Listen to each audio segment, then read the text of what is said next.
welcome back. In this trick, we're going to ask our spectator to select a card, and then we're going to bet them that we can find it. It's called Bet the Next Card. Here's what it looks like. We can take the deck, and of course we can shuffle it all we want. And if you want to have your spectator shuffle the deck and cut it, that's a good idea too. Just hand it to them, let them mix them up. Doesn't matter. The more it's mixed up, the better. We'll do a couple of different shuffles. This is called the Hindu shuffle, and then we'll just do a regular shuffle. Cards are all mixed up. Now, we're going to ask the spectator to select any card they want to just by sliding it out from the deck. Let's say they pick this one. You won't need to see the card, of course. You don't want to know what it is. That'd ruin the trick. But they'll need to know what it is. So the spectators are going to memorize their card. I'll show it to the camera so you can know what the card is. And we're going to put it face down right here. Next thing we're going to do is we're going to ask the spectator just to put the card back in the middle of the deck, right there. And they'll do that. Okay. Now what I'm going to do is I'm going to try and find your card. Let me give it a little cut here first.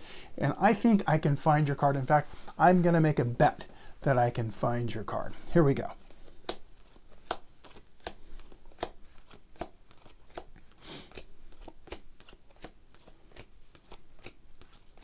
I'm turning over the cards and I'm going, you know what?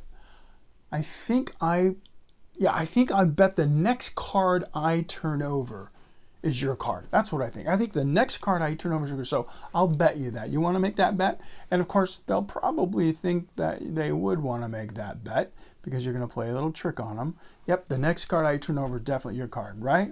Let's see. Yep, the next card I turned over was your card, the 10 of spades. It's a fun trick because they think you messed up because you keep pointing to this one. You go, I bet the next card I turn over is going to be your card. I go, sure, I'll bet you. Looks like you messed up. But then, of course, you just turn over their card. Now, of course, the trick works with the key card method. And let's see how it works behind the scenes here. It doesn't matter if the cards can be shuffled, as you know. And you can let them shuffle them. You can shuffle them. We'll spread them out. They can take any card that they want to. The real secret is using the key card method. So here's the card they chose this time. I don't need to see it, but you can memorize it. And then I'm going to say, okay, put the card right here in the middle of the deck. And of course, what did I just do? If you know the key card method, you know that I just did something sneaky. I went like this. And when I went like this, I looked at the key card, which is what? In my case, the 3 of clubs. So I'm going to remember the 3 of clubs. I don't know their card. I know the key card. I say, put your card right there in the middle. They do that. And then I close it up. Now what I like to do in this particular trick is I'm just going to cut the cards a little bit.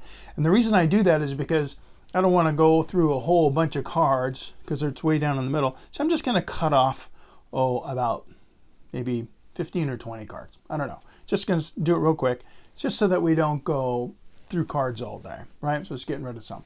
That way it puts it closer to the top.